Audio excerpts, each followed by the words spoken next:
Hello everyone, welcome to the Manula classes in the session of Daily News Analysis. Today is 22nd of February 2025 और आज है weekend that is Saturday. तो actually ये जो session है वो है वीकेंड रिवीजन का और वो भी एमसीक्यू की फॉर्मेट में। तो लास्ट वीक में जितनी भी इंपॉर्टेंट करंट अफेयर्स रहा, न्यूज रही या हमने जो कुछ डिस्कस किया और कुछ केसेस में जो हम डिस्कस नहीं किए उसको भी हम यहाँ पर एमसीक्यू की फॉर्मेट में डिस्कस करेंगे और उसके आंसर्स कुछ आप भी देंगे तो कुछ हम भी प्रोवाइड कराएंगे। तो आइए स्टार्ट कराते हैं वीकली एमसीक्यू के इस सेशन को। फर्स्ट सेशन, अच्छा देखो ये इसमें जो करंट अफेयर इन्वॉल्व रहेगा वो 15th ऑफ फेब से लेकर के 21st फेब तक, इट मींस कल तक का। जब नेक्स्ट वाले सैटरडे को हम ये डिस्कशन करेंगे तो मींस आज सैटरडे की जो करंट अफेयर्स हैं और उस समय तक फ्राइडे तक का जितना भी करंट अफेयर होगा उस पर हम एमसीक्यू बनाएंगे और उनको डिस्कस करेंगे। और आई होप कि आप इसको एंजॉय करते होंगे, आप नोट्स भी बनाते होंगे और इसमें एक्टिव इन्वॉल्वमेंट अपना शो करते होंगे। तो चलिए स्टार्ट करते हैं। नंबर 1, अभी रिसेंटली हमने देखा कि बांग्लादेश के बारे में बहुत कुछ न्यूज में चल रहा है और इस पर हमने एक एडिटोरियल आर्टिकल भी डिस्कस किया था। तो who was the PM of India during the creation of Bangladesh. तो बांग्लादेश का जब क्रिएशन हुआ था तो उस समय पर कोई और नहीं, इंदिरा गांधी जो है प्राइम मिनिस्टर ऑफ इंडिया थी और इन्होंने ही उस समय की फॉरेन पॉलिसी या मैं कहूं कि बांग्लादेश का जो क्रिएशन था उसमें ये लीड रोल इन्होंने प्ले किया था। नेक्स्ट है before becoming independent country Bangladesh was. Bangladesh क्या था? Part of east Bangladesh? No. Part of north eastern India? No. Part of west Bengal? No. It was east Pakistan. Means जब इसको बांग्लादेश इंडिपेंडेंट नेशन नहीं बनाया गया तब तक इसको ईस्ट पाकिस्तान कहते थे। फॉर योर मोर अंडरस्टैंडिंग, तो ये जो हम यहाँ पर एक वर्ड लिखा हुआ है part of west Bengal, means जब तक इंडिया और पाकिस्तान का डिवीजन नहीं हुआ था तब ये एक तरह से ईस्ट बंगाल की तरह हम इसको कह सकते हैं जो बांग्लादेश आज का है। और उस समय तो जो बंगाल था वो बहुत ही लार्जर एरिया में होकर के हुआ करता था। उस समय के बंगाल में आज का बहुत सारा रीजन, बिहार का, आज का पूरा बांग्लादेश और बहुत सारे रीजन असम के, है ना, मेघालय के, त्रिपुरा की, आज का उड़ीसा और वेस्ट बंगाल, बहुत सारा रीजन इसमें इंक्लूडेड था। ठीक है, चलिए नेक्स्ट क्वेश्चन हम देखते हैं। Who is the current chief adviser of Bangladesh government. जब से शेख हसीना की गवर्नमेंट जो है क्रिपल हुई तो उसके बाद में जो गवर्नमेंट का सिस्टम चल रहा है, कोई फॉर्मल प्राइम मिनिस्टर नहीं है, कोई फॉर्मल प्रेसिडेंट नहीं है, बस एडवाइजर के नाम से गवर्नमेंट वहां पे चल रही है। और इनका नाम काफी टाइम से न्यूज में है और ये पर्सन कोई और नहीं हुए हैं मोहम्मद यूनुस खान। ये प्रोफेसर वगैरह जो है रहे हैं और यही इस समय गवर्नमेंट को लीड कर रहे हैं। नेक्स्ट क्वेश्चन है Grok 3, it is in news, what is correct about this. Grok 3 काफी टाइम से न्यूज में रहा है पिछले कुछ दिनों में क्योंकि इसका रिसेंटली लॉन्च हुआ था। तो ये क्या है? क्या ये कोई सोशल मीडिया प्लेटफॉर्म है या कोई एआई चैटबॉट है developed by Google, AI chatbot developed by XAI और an AI chatbot launched by Microsoft. आप अगर थोड़ा सा भी करंट अफेयर से अपडेट रहते होंगे, थोड़ा टेक्नोलॉजी में इंटरेस्ट होगा तो इसका आंसर बड़ी इजीली आप देख सकते हैं। आप में से बहुत सारे लोग जो एक्स नाम का हैंडल है, सोशल मीडिया प्लेटफॉर्म जिसको हम पहले ट्विटर भी बोलते थे, ठीक है, उस पर अगर आप थोड़े से भी एक्टिव हैं तो आपने इसको जरूर नोटिस किया होगा। तो अब इसका आंसर डायरेक्टली मैं आपको नहीं दूंगा, आप बताइए कि इसका आंसर एक्चुअली में है क्या और ये जो चैटबॉट है इसको किसने लॉन्च किया है। Who has been appointed as the Chief Election Commissioner of India? Recently हमने इसको डिस्कस किया था। इसका आंसर आप सबको पता होना चाहिए। अगर आपके हाथों में थोड़ा सा भी जान बची है तो आप टाइप करके बता दो कि इसमें से कौन है, वरना कोई बात नहीं, आप नोट कर लीजिएगा। According to the chief election commissioner and other election commissioners appointment, conditions of service in terms of office. ये एक एक्ट गवर्नमेंट लेकर के आई थी। तो फाइंड द करेक्ट ऑप्शन, जो कि इसके मेंबर्स को बताता है कि जो कमेटी चीफ इलेक्शन कमिश्नर या अदर कमिश्नर को अपॉइंट करती है ना, वो आपको इसमें से बताना है कि कौन कौन उस कमेटी के मेंबर होते हैं। इसको सिंपल वर्ड्स में अगर मैं बताऊं तो सिंपल वर्ड्स में ये है कि चीफ इलेक्शन कमिश्नर या अदर जो इलेक्शन कमिश्नर है उनका जब अपॉइंटमेंट किया जाता है तो उनको सिलेक्ट करने के लिए कमेटी होती है और उसके 3 मेंबर होते हैं, और वो होते हैं जिसके चेयरमैन होते हैं प्राइम मिनिस्टर ऑफ इंडिया और लीडर ऑफ ऑपोजिशन और यूनियन कैबिनेट का कोई एक मिनिस्टर। तो इस बार इसमें इन्वॉल्व थे आपके Narendra Modi as the chairperson, Amit Shah गृह मंत्री as the one of the member of from the cabinet of union government, और Rahul Gandhi as the leader of opposition in the Lok Sabha. So ये करेक्ट आंसर है, बिकॉज ये काफी टाइम से न्यूज में है। एक तो new chief election commissioner appoint हुए हैं। अनदर एस्पेक्ट ये है कि इस सारे के सारे सिस्टम को अपॉइंटमेंट वगैरह के लिए ये जो एक्ट आया है, ये कमेटी बनी है, इसको चैलेंज कर दिया गया है सुप्रीम कोर्ट ऑफ इंडिया में। इसीलिए भी ये कमेटी, इसका सिलेक्शन का मेथड, कौन कौन इसके मेंबर्स होते हैं, ये न्यूज में है और इंपॉर्टेंट हो जाता है आपके एग्जाम के लिए। डिस्ट्रीब्यूटेड डिनाइल ऑफ सर्विस, इसको हमने डिस्कस किया था, was recently in news, find correct statement about it। तो डिस्ट्रीब्यूटेड डिनाइल ऑफ सर्विस, यहां से आप इसको आइडिया लगा सकते हैं कि डिनाइल ऑफ सर्विस क्या है। तो प्लेटफॉर्म तो ये हो ही नहीं सकता कि डिनाइल ऑफ सर्विस की बात अगर हो रही है तो ना तो यूरोपियन यूनियन का ये कोई प्लेटफॉर्म है और ना ही गवर्नमेंट ऑफ इंडिया का कोई प्लेटफॉर्म है। और वायरस, ये थोड़ा सा लग भी रहा है कि शायद ऐसा कुछ हो, लेकिन करेक्ट आंसर इसका है सी, बिकॉज ये डिस्ट्रीब्यूटेड डिनाइल ऑफ सर्विस है। इट मींस कोई एक वेबसाइट होती है, कोई एक सॉफ्टवेयर होता है, कोई एक नेटवर्क होता है, कोई एक सर्वर होता है, उस पर एक साथ इतने सारे यूजर्स लॉग इन कर जाते हैं या वहां से सर्विस की डिमांड करते हैं। जैसे आप एसएससी, यूपीएससी वगैरह, एनटीए, सीयूईटी, इसके एग्जाम में अपीयर होने के लिए रजिस्ट्रेशन करते हैं, तो एक साथ अगर बहुत सारे स्टूडेंट्स एक ही टाइम पर लॉग इन करते हैं तो सिस्टम हैंग कर जाता है।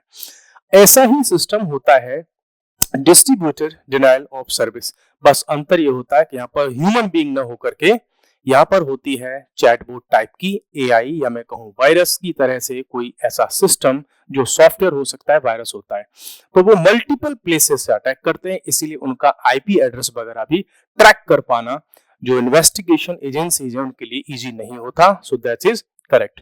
और ऐसा इसी मोड में जो अटैक हुए थे, अगर आपको ध्यान हो तो ट्विटर पर भी अटैक हुआ था, उसका पूरा ट्विटर को हैक कर लिया था कुछ समय के लिए।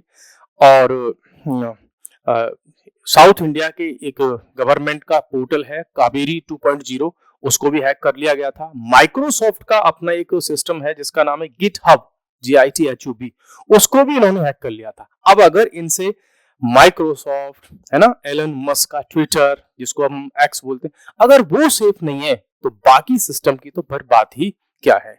तो ये जो सेकंड क्वेश्चन है, मींस क्वेश्चन नंबर 8 है, इसका आंसर मैं आपको भी बातों ही बातों में दे चुका हूं, तो आप देख सकते हैं। अच्छा देखो, ये जो टॉप क्लास की, टॉप लेवल की ये जो कंपनीज हैं, अभी तक के बहुत सारे एग्जाम्स में कौन किसका फाउंडर है, ये क्वेश्चन बहुत बार रिपीट हुए हैं, और इनका फाउंडेशन किस ईयर में हुआ, ये भी बहुत बार रिपीटेड क्वेश्चन है, और इनके हेडक्वार्टर्स किस कंट्री में है, वो भी बहुत बार क्वेश्चन पूछा गया है। तो आपको क्या करना है, अमेज़न का हेडक्वार्टर कहाँ पर है, कब इसका फाउंडेशन हुआ और कौन इसके जो है चीफ है या फाउंडर हैं। वैसे ही गूगल का फाउंडर और इसका ईयर, इसका हेडक्वार्टर, एप्पल जो है आईफोन जो बनाता है, इसका फाउंडर कौन है, और ये सब आपको पता करना है। आपको एक क्वेश्चन और दे रहा हूं कि ये जो एप्पल के जो फोन आते हैं, है ना, इस एप्पल के नाम से हम सब जानते हैं, लेकिन इसका एप्पल का रियल नेम क्या है उस कंपनी का। एप्पल तो हमें दिखता है उसका ब्रांड नेम, लेकिन एक्चुअल नेम उसका क्या है, उस कंपनी का नाम क्या है जो एप्पल के फोन बनाती है। ठीक है, ये आपको पता करना है, और अगर पता चल जाए तो फिर आप बताइएगा मुझे। Who has been appointed the CM of NCT of Delhi? ये क्वेश्चन अगर मैं पूछ रहा हूं तब भी आपकी तो इंसल्ट है ही, ठीक है, क्योंकि इतना मैं आपसे होप रखता हूं कि आपको सबको ये पता होगा। तो रिंकी गुप्ता, रेहाना गुप्ता, रेखा शर्मा या रेखा गुप्ता, इसमें से आपको एक कोई सेलेक्ट करके देख लेना है। इसका आंसर मैं यहाँ पे नहीं दे रहा हूं। How many seats are there in legislative assembly of NCT of Delhi? ठीक है, चलो ये आंसर तो आप दे ही दोगे कि भाई इसमें टोटल 70 सीट्स हैं। ठीक है, लेकिन आपसे क्वेश्चन और पूछ रहा हूं मैं, एनसीटी ऑफ दिल्ली जब इसको लेकर के आया गया था, इसके लिए कॉन्स्टिट्यूशन में एक अमेंडमेंट किया गया था, उस अमेंडमेंट का नंबर क्या था वो आपको देखना है, और किस ईयर में एनसीटी को क्रिएट किया गया था, क्योंकि एनसीटी के इलेक्शन में बहुत बार जो है इस बार बवंडर रहा है, बहुत सारी चर्चाएं हुई है, कंट्रोवर्सीज रही है।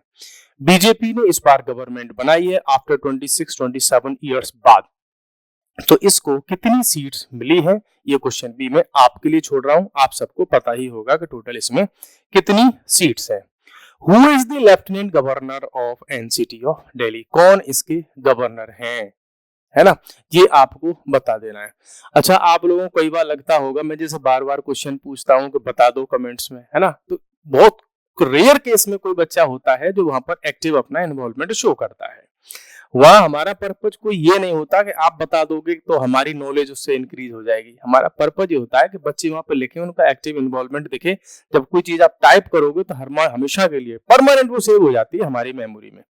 आप अगर ये क्वेश्चन देख रहे हैं, ये कोई क्वेश्चन कहीं से बने बनाए नहीं है, मैंने सारे क्वेश्चन खुद से टाइप किए हैं, फिर इनके आंसर्स भी खुद से टाइप किए हैं। तो सुबह 9 बजे से लेकर के अभी 1-1:30 के आसपास बजने वाला है, लगातार मैंने इस पर अपने आप से काम किया है, खुद से क्वेश्चन सोचे हैं कि एग्जाम में क्या आ सकता है, क्या नहीं आ सकता है, बच्चों कहाँ कहाँ कंफ्यूज हो सकते हैं, सोच सोच करके। तो अब अगर इन क्वेश्चंस का कभी भी आप मेरे से आंसर पूछोगे तो मैं आपको चुटकियों में बताऊंगा। क्यों? क्योंकि मैंने इस पर एक्टिवली वर्क किया है। अगर इन्हीं टॉपिक्स पर मैं कहीं एआई से, चैट जीपीटी से क्वेश्चन बना दूंगा और मैं खुद से अपना इन्वॉल्वमेंट उसमें अगर नहीं रखूंगा तो होगा क्या, मुझे भी फिर इनके आंसर्स याद नहीं रहेंगे, मैं भी कहीं ना कहीं कंफ्यूज हो जाऊंगा। ठीक है, इसीलिए आप अपना एक्टिव इन्वॉल्वमेंट हमेशा रखें, पेन कॉपी वगैरह लेकर के इसको लिख लिया करें। नेक्स्ट हम आ जाते हैं, who administered the oath taking of CM of Delhi? ये एक कॉन्सेप्चुअल क्वेश्चन है। मींस अगर यहाँ पूछा जा रहा है कि किसने इस बार दिल्ली के सीएम की जो ओथ सेरेमनी थी उसको एडमिनिस्टर किया, तो क्या इससे पहले कोई और करता था, आगे कोई और करेगा? नहीं।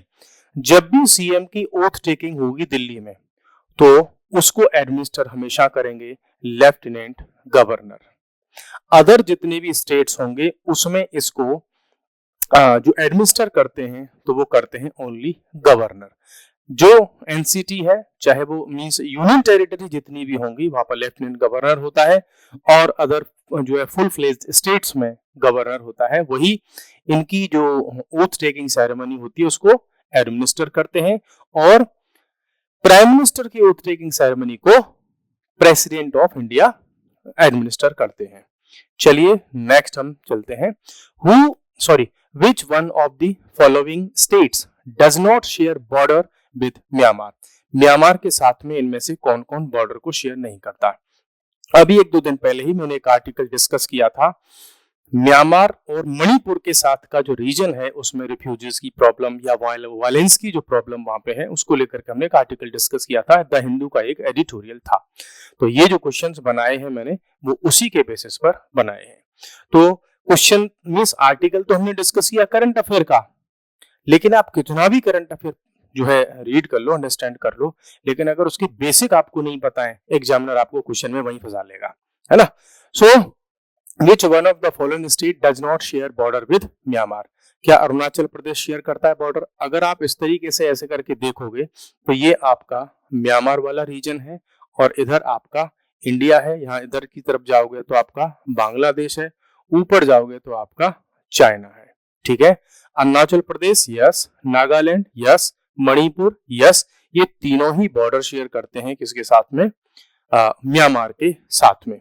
जो असम है ये बॉर्डर शेयर नहीं करता, क्योंकि असम का जो लोकेशन है वो इस तरह से है कुछ कुछ, क्योंकि यहाँ बांग्लादेश आ जाता है, इधर आपके मेघालय, ठीक है, और यहाँ ये जो है ये वाला रीजन आ जाएगा, ऊपर अरुणाचल प्रदेश हो गया, इधर नागालैंड हो गया, ठीक है, इधर नीचे फिर मणिपुर हो गया, और नीचे आएंगे तो आपका मिजोरम हो गया, इधर फिर से वापस बांग्लादेश, और यहाँ आकर के फिर से हमारा वेस्ट बंगाल, ऊपर जाएंगे तो सिक्किम, इधर जाएंगे तो नेपाल, इधर जाएंगे तो भूटान, ऊपर चाइना, ये वाला रीजन जो है इस तरह से कवर होता है। एक क्वेश्चन मैंने और बनाया है, हालांकि काफी अच्छा क्वेश्चन है ये और बहुत अच्छे अच्छे एग्जाम्स में पूछे जाते हैं इस तरह के क्वेश्चंस। ये क्वेश्चन पूछ रहा है कि जो नॉर्थ ईस्ट इंडिया के हमारे जो स्टेट्स हैं उनको नॉर्थ टू साउथ हमें अरेंज करना है लोकेशन के, ज्योग्राफिकल लोकेशन के बेसिस पर। तो मींस हमें ऐसे बताना है कि सबसे ऊपर कौन सा स्टेट है, फिर कौन सा है, फिर कौन सा है, फिर कौन सा है, फिर कौन सा है। ठीक है, तो इसको अगर आपने कभी मैप को बहुत अच्छे से देखा होगा थोड़ा सा भी, तो देखो सबसे ऊपर आता है आपका अरुणाचल प्रदेश, है ना, अरुणाचल प्रदेश। नीचे आएंगे तो आपका नागालैंड आएगा, और नीचे आएंगे तो आपका मणिपुर आएगा, और नीचे आएंगे तो आपका मिजोरम आएगा। ये कंट्रीज हैं, सॉरी ये स्टेट्स हैं, और इनका जो नॉर्थ टू साउथ ऑर्डर है वो ये है। ठीक है, अब इसमें क्वेश्चंस डिफरेंट जो है तरह से बन जाते हैं, तो कोई नॉर्थ टू साउथ पूछ लेगा, तो कभी कोई साउथ टू नॉर्थ क्वेश्चंस यहाँ पे फ्रेम कर देगा। लोकपाल एक्ट के बारे में बात हुई, सुप्रीम कोर्ट में केस आ गया है, और हुआ ये है कि किसी एक कोर्ट के जज साहब थे, उन्होंने हाई कोर्ट के जज साहब थे, उन्होंने डिस्ट्रिक्ट कोर्ट के किसी जज साहब को ये कहा कि ये कोई एक्स नाम की कंपनी है, एक्स वाई जेड कोई भी, आप इसके फेवर में डिसीजन दे दो। उन जज साहब की हो गई कंप्लेन, और कंप्लेन हो गई लोकपाल के ऑफिस में। अब लोकपाल ऑफिस ने ऑर्डर पास कर दिया उन जज साहब के अगेंस्ट में, तो ये केस आ गया सुप्रीम कोर्ट ने। बोला लोकपाल के पास पावर कैसे आ गई कि वो हाई कोर्ट के जज के अगेंस्ट में एक्शन ले सके। तो सुप्रीम कोर्ट बड़ा नाराज हुआ, बोला लोकपाल की इतनी हिम्मत, वो मींस हाई कोर्ट के जज के अगेंस्ट में एक्शन ले सकते हैं। अब वो केस पहुंच गया है कहां पर, सुप्रीम कोर्ट ऑफ इंडिया में। इसीलिए जो लोकपाल है वो न्यूज में है।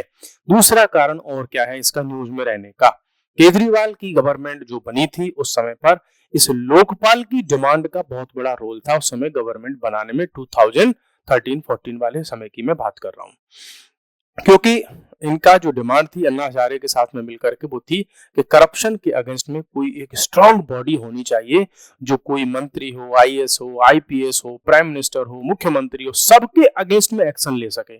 तो वो डिमांड थी लोकपाल की। तो वो एक अलग बात है कि जो केजरीवाल साहब गवर्नमेंट में आए थे लोकपाल के लिए करप्शन के अगेंस्ट लड़ाई लड़के, अब उनकी गवर्नमेंट चली गई उन पर करप्शन के आरोप में। ठीक है, तो वो एक अलग बात है। तो ये एग्जिस्टेंस में आया था 2014 में। अगर मैं बात करूं तो इसका नाम है लोकपाल एक्ट 2013, लेकिन प्रेसिडेंट ने जब सिग्नेचर किए तब ये इंप्लीमेंट हुआ। Which one is the largest state of India in terms of population. ठीक है, यूपी गवर्नमेंट का बजट हमने डिस्कस किया था, तो थोड़ा सा क्वेश्चन आपके लिए आ गया। उत्तर प्रदेश जो है लार्जेस्ट स्टेट है इंडिया का इन टर्म्स ऑफ पॉपुलेशन। अब एक क्वेश्चन मैं आपके लिए छोड़ देता हूं यहाँ पर, इंडिया का largest state in terms of area कौन है, इंडिया का smallest state in terms of area कौन है, ये आपको नोट करना है, बताना है, पता चल जाए तो मुझे भी बता देना। ठीक है, एक क्वेश्चन और पूछ लेता हूं, चलो। इंडिया का largest union territory in terms of area कौन सा है वो आपको बता देना है। ठीक है, recently minister of foreign affairs of India China के जो है लीडर के साथ में मिलने गए, फॉरेन मिनिस्टर के साथ में, और वो कोई कौन थे वो, तो वो थे वांग यी। इनके साथ में मीटिंग हुई, बड़ी अच्छी अच्छी मीठी मीठी बातें हुई है कि ठीक है भाई, जो झगड़ा हुआ सो हुआ, जो है अब इसको हम ठीक कर लेंगे। Tiananmen square massacre, one of the most cruel and inhuman act by any government and humanity took place in which country. तो भैया ये कहीं और नहीं, चाइना में ही ऐसा पॉसिबल है। चाइना की जैसी ब्रूटैलिटी अपने स्टूडेंट्स के साथ में सब जगह नहीं हो सकती। तो ये वही चाइना है जो आज डेमोक्रेसी की बात करता है, पीस की बात करता है। इसने अपने हजारों स्टूडेंट्स के ऊपर टैंक चलवा दिए थे इसी इवेंट में, जिसका नाम है तियानमेन स्क्वायर इवेंट। 1989 के आसपास की मैं बात कर रहा हूँ। स्टूडेंट्स की कुछ डिमांड थी उस समय पर, तो इसने, अब सोचो आप, अपने स्टूडेंट्स पर लाठी चार्ज भी अगर इंडिया में हो या कहीं पर भी हो जाता है तो बहुत गंदा लगता है। लेकिन चाइना ने अपने स्टूडेंट्स के अगेंस्ट में ऐसा एक्शन लिया जैसे वर्ल्ड में आज तक शायद कहीं किसी कंट्री ने नहीं लिया होगा। टैंक्स को जो है इसने डिप्लॉय कर दिया था, टैंक से जो है उनको रौंद दिया था। इन्होंने जो है फाइटर जेट जो होते हैं उनसे भी उन पर अटैक किया था अपने स्टूडेंट्स पर, और वो भी आर्म्सलेस थे, स्टूडेंट्स के हाथ में कोई भी जो है वेपन नहीं था, उनके ऊपर चाइना ने अटैक किया था। तो आप समझ सकते हैं कि चाइना का जो कल्चर है, उनका जो सिस्टम है वो कैसा है। तो चाइना से कभी डेमोक्रेसी की उम्मीद तो हम नहीं कर सकते। India China land border means बात इसकी हो ही रही है, तो इंडिया और चाइना के लैंड बॉर्डर का अपना एक नाम है, वैसे ही नेम है इंडिया और पाकिस्तान के बॉर्डर का, वैसे ही एक नेम है पाकिस्तान और अफगानिस्तान के बॉर्डर का। उन तीनों के डिफरेंट नेम्स हैं और ये मल्टीपल टाइम्स एग्जाम्स में पूछे गए हैं, तो उनको आप प्रिपेयर कर लीजिएगा। और ये है मैकमोहन लाइन, ठीक है। आपको ड्यूरेंट लाइन बताना है कि ये कहां पर है, ठीक है। ये स्पेशल क्वेश्चन मैंने ये अलग से लेकर के आया हूं। मैकमोहन लाइन तो इंडिया चाइना बॉर्डर है। 38th पैरेलल नॉर्थ, ये किन दो कंट्रीज के बीच में, और काफी फेमस जो है इंटरनेशनल बॉर्डर लाइन है, ठीक है। अपने समय पर ये बहुत बड़ा झगड़े की जड़ हुआ करती थी, ठीक है। दूसरा है फिर 10 डिग्री चैनल, ये इंडिया से ही जुड़ा हुआ है, एक रीजन है और ये काफी फेमस है इंडिया में, ठीक है। आपको मैं इशारा कर देता हूं, ये रीजन, ये जो 10 डिग्री चैनल है वो कनेक्टेड है हमारा इससे। अब ये ए एंड एन क्या है, ये है अंडमान एंड निकोबार आइलैंड, उससे रिलेटेड है ये 10 डिग्री चैनल। चलिए अब हम नेक्स्ट मूव करते हैं क्वेश्चन पे। The AI action summit 2025 took place in which country. तो एआई एक्शन समिट जो हुई है वो कहां पर हुई है, काफी जो है चर्चा में है ये, क्यों? क्योंकि यहाँ पर इंडिया के भी किसी लीडर ने बड़ी अच्छी अच्छी स्पीच दी थी, अच्छी अच्छी बातें की थी, और उनके काफी जो छोटे छोटे वीडियोस वायरल हुए थे, मीम वगैरह बना लिए गए थे, और वो कोई और नहीं, फ्रांस ने इस समिट को अपने यहाँ पर होस्ट किया था। और वहाँ के जो प्रेसिडेंट थे इमैनुअल मैक्रो, उन्होंने काफी अच्छा बिहेव किया इंडिया के प्राइम मिनिस्टर मोदी जी के साथ में, ठीक है। इसलिए ये काफी फेमस हो रहा है। तो विच टू लीडर्स को chaired the AI action summit 2025? तो भाई कोई और नहीं, इमैनुअल मैक्रो फ्रांस के प्रेसिडेंट और Narendra Modi the prime minister of India, दोनों ही इस समिट के चेयरपर्सन थे। मींस दो चेयरपर्सन थे इस बार के इस समिट में, और होस्ट हुई है ये कहां पर, फ्रांस में। अब क्वेश्चन है कि the second India France AI policy round table was held at, तो ये किस शहर में हुई है? तो ये हुई है पेरिस में, ठीक है। हालांकि ज्यादातर लोग फ्रांस के इस शहर को ही जानते हैं जिसका नाम है पेरिस, तो घूमना चाहते हैं लोग पेरिस, और कुछ लोगों की तो इच्छा होती है कि एफिल टावर के ऊपर चढ़ जाए, है ना, वो फोटो लेते हैं ऐसे करके, यूं पकड़ते हैं। तो ये पेरिस की बात हो रही है। बाकी की ये जो शहर हैं, मार्सेल, लियोन और टालाउस, ये तीनों भी फ्रांस के बहुत ही फेमस सिटीज हैं, है ना। ये भी अपनी ब्यूटी के लिए जाने जाते हैं, और फ्रांस तो वैसे भी बहुत सुंदर है। आपको एक फैक्ट और बता दूं कि कई बार एक क्वेश्चन आता है कि किस देश में कभी मच्छर नहीं होते, तो वो फ्रांस ही है जहां पर कभी मच्छर नहीं होते। कई बार एक क्वेश्चन पूछा जाता है कि कहाँ के लोग, किस देश के लोग सांप खाते हैं अपने भोजन में, तो वो है आपका स्पेन। स्पेन को जाना जाता है, और फ्रांस में मच्छर नहीं होते, ये बात बड़ी फेमस है वर्ल्ड में। The 14th Asian fisheries and aquaculture forum, ये एक मीटिंग हुई, एक समिट हुई है। इसकी थीम थी grinning the blue growth in Asia. Means mostly जो ओशियंस होते हैं या वाटर बॉडीज होती हैं, उनमें से जो भी जो है फूड रिसोर्सेज जो निकाले जाते हैं, उसको लेकर के मीटिंग थी, ठीक है। जो है एशिया पैसिफिक पूरा का पूरा ये है। कहां पर, किसने इसको ऑर्गेनाइज किया है? तो कोई और नहीं, अपने दिल्ली में ही इसको ऑर्गेनाइज किया गया था। ऑब्वियसली इंडिया ने इसको ऑर्गेनाइज किया था। नेक्स्ट, अच्छा एक क्वेश्चन पूछ लेता हूं आपसे, ये कुआलालंपुर, ये किसकी कैपिटल है? टोक्यो तो आप सबको पता ही होगा। बैंकॉक किसकी कैपिटल है? बैंकॉक बहुत सारे लोग घूमना चाहते हैं, है? अच्छा, कुआलालंपुर किसकी कैपिटल है? ये नोट कर लीजिएगा, क्योंकि आपके आसपास का ही देश है, और बैंकॉक भी आपके पास का ही देश है। बैंकॉक उस कंट्री की कैपिटल है जिस कंट्री को कहा जाता है the country of white elephant. आपको मैंने, ठीक है, ये इंडिकेशन दे दिया है। नेक्स्ट हम चलते हैं, who has secured the top spot on Bloomberg's Asia's 20 richest families list। ये एक जो है कंपनी है, इंडिपेंडेंट ऑर्गेनाइजेशन है, इसने एक लिस्ट निकाली है कि एशिया के सबसे रिचेस्ट पर्सन कौन कौन है ना, 2025 की। तो इसमें इंडिया के किसी एक पर्सन का नाम आया है। अब इंडिया के पर्सन यहाँ पे दो लिखे हुए हैं, अंबानी है और मिस्त्री है। मिस्त्री जो है टाटा से जुड़े हुए हैं और अंबानी आपको पता ही होगा। तो इन दोनों में एशिया में सबसे रिचेस्ट पर्सन कौन है? तो एशिया में रिचेस्ट पर्सन वही है, ठीक है, एक छोटा हाथी, वो जिस पर गाना चलता है उसके बेटे के नाम पे, ये वही है, ठीक है। चलिए, the third edition of the Kashi Tamil Sangam, Kashi Tamil Sangam का थर्ड एडिशन कहां पर हो रहा है? ये ऑप्शन में उत्तर प्रदेश, तमिलनाडु, चेन्नई और नन ऑफ द अबव। अब देखो एग्जामिनर क्वेश्चन में कैसे फंसाने की कोशिश कर सकता है। यहाँ पर तमिलनाडु भी दे दिया और चेन्नई भी दे दिया, है ना, तो दोनों एक ही स्टेट की बात कर रहे हैं एक्चुअली में। तो काशी तमिल संगम की बात हो रही है, वो उत्तर प्रदेश में इस बार ऑर्गेनाइज हुआ है। और उत्तर प्रदेश के भी कहां पर, किस शहर में? काशी में। काशी का एक नाम और है, क्या नाम है? आप लिख कर बता दो फटाफट से कमेंट में, अगर लिख सकते हो तो, स्पेलिंग आती हो तो आप लोगों को।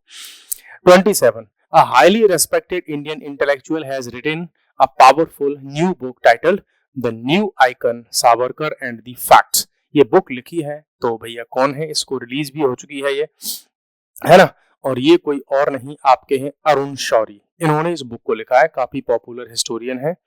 नेक्स्ट हम चलते हैं, Indian renaissance the Modi decade, है ना, मोदी डिकेड, और ये बुक का नाम है, रिलीज बाय अमित शाह ने इसको रिलीज किया है। कौन इसके ऑथर हैं? तो वो कोई और नहीं, ये एक महिला प्रोफेसर हैं जिनका नाम है ऐश्वर्या पंडित, इन्होंने इस बुक को लिखा है, फेमस बुक है। नेक्स्ट चलते हैं हम, president of India Droupadi Murmu has inaugurated the Aadi Mahotsav. आदि महोत्सव की जब यहाँ पर बात हो रही है तो इट मींस यहाँ पर हम शेड्यूल्ड ट्राइब्स के फेस्टिवल की बात कर रहे हैं, हम आदिवासियों की बात कर रहे हैं। तो आदिवासियों का महोत्सव कहां पर इन्होंने जो है इसको इनॉग्रेट किया है, और ठीक है, चीफ गेस्ट भी ये वहां पर रही थी। तो ऑब्वियसली जब प्रेसिडेंट ऑफ इंडिया कहीं जा रहे हैं उसको इनॉग्रेट करने, तो चीफ गेस्ट वही होंगे, ठीक है। ऐसा तो नहीं होगा डिस्ट्रिक्ट कलेक्टर को वहां पर चीफ गेस्ट बना दें और प्रेसिडेंट को बुलाने इनॉग्रेशन करने के लिए, ऐसा तो नहीं होगा। अब आपको यहाँ पर ये बताना है कॉमन सेंस से, ठीक है। छत्तीसगढ़ खूब सारे ट्राइब्स हैं यहाँ पे, राजस्थान में बहुत सारा ट्राइबल रीजन है, बहुत सारे ट्राइब्स हैं, झारखंड में बहुत सारी ट्राइब्स हैं, और दिल्ली में एक भी ट्राइब नहीं है ना। अब आपके लिए कंफ्यूजन का एक क्वेश्चन है कि ये महोत्सव कहां पर ऑर्गेनाइज हुआ होगा, सर्च करके आपको बताना है। Which country will host BRICS leaders summit? तो ब्रिक्स लीडर्स की जो समिट होने वाली है उसको होस्ट करेगा ब्राजील, है ना, और ब्राजील का एक सिटी है बहुत फेमस है, कौन सा है? रियो डी जेनेरियो, बहुत फेमस सिटी है, वहां पर ये ऑर्गेनाइज होने वाला है। चलिए नेक्स्ट है, इंडियन शूटर, कौन है ये इंडियन शूटर जिनको बीबीसी का sports woman of the year का अवार्ड मिला है? Sports woman of the year, और ये अवार्ड मिला है किसी और को नहीं, वो है आपकी मनु भाकर, है ना, मनु भाकर को मिला है। और ये किससे रिलेटेड है? शूटिंग से रिलेटेड है, बहुत अच्छी शूटिंग करती हैं, बहुत अच्छा निशाना लगाती हैं। नेक्स्ट अब हम चलते हैं, ये was given the lifetime achievement award BBC for her 18 year के रिकॉर्ड के लिए स्पोर्ट्स के मामले में, वो भी स्पेशली क्रिकेट के लिए। तो क्रिकेट की टीम के ऐसी कौन सी महिला है जो 18 ईयर्स के लिए means lifetime achievement award दे दिया बीबीसी ने, और ये कोई और नहीं, वो है मिताली राज, है ना, बहुत अच्छा क्रिकेट अपनी लाइफ में इन्होंने खेला है, इसी के लिए इनको अवार्ड मिला है। Indian army will conduct the 6th edition of the exercise Dharma Guardian. तो धर्म गार्जियन ये एक्सरसाइज इंडिया की हमेशा होती रहती है, और वो भी है किसके साथ? जापान के साथ में, ठीक है। चलिए नेक्स्ट हम चलते हैं, एक क्वेश्चन और है 24th, Google has officially open Anant. नाम कैसा है? अनंत, मींस नाम इंडियन है ना, और गूगल के नाम अगर इंडियन हो रहा है तो इट मींस बड़ी बात है यार, वो इंडिया को एक रेस्पेक्ट की बात है। Anant it's newest and one of its biggest campuses globally, world में सबसे बड़े बड़े जो इसके कैंपसेस हैं, जैसे इसका एक कैंपस है नोएडा में, गूगल का डेटा सेंटर हो गया, चाहे आपका कैलिफोर्निया में हो गया या अदर कंट्रीज में हो गया, तो उन्हीं में से ये एक है, और ये बनाया गया है आपके बेंगलोर में। बेंगलोर, ये वही बेंगलोर है जो जानी जाती है इंडिया की स्पेस सिटी के नाम से, इंडिया की सिलिकॉन वैली के नाम से, और यहीं पर इसरो वगैरह का भी सेटअप है। और ये हो गया आपका लास्ट क्वेश्चन आज के लिए, question number 35, recently the president of India has imposed presidents rule in an Indian state that is. तो उस स्टेट का नाम आप सबको पता होगा, उसका आंसर मुझे यहाँ पर बताने की जरूरत नहीं है। लेकिन एक क्वेश्चन तो यहाँ से मेरा बनता है आप सबके लिए कि वो इंडिया का कौन सा स्टेट है, स्टेट जहां पर सबसे ज्यादा बार प्रेसिडेंट रूल लगाया गया है। ठीक है, ये बहुत बार प्रेसिडेंट रूल वहां पर लग चुका है। एक क्वेश्चन फिर और ध्यान आ गया मेरे को, वो क्वेश्चन ये है कि इंडिया में फर्स्ट टाइम किस स्टेट में प्रेसिडेंट रूल इम्पोज किया गया था। ठीक है, एक क्वेश्चन और बन गया ये लो कि किस आर्टिकल के अंडर में प्रेसिडेंट रूल इम्पोज करते हैं।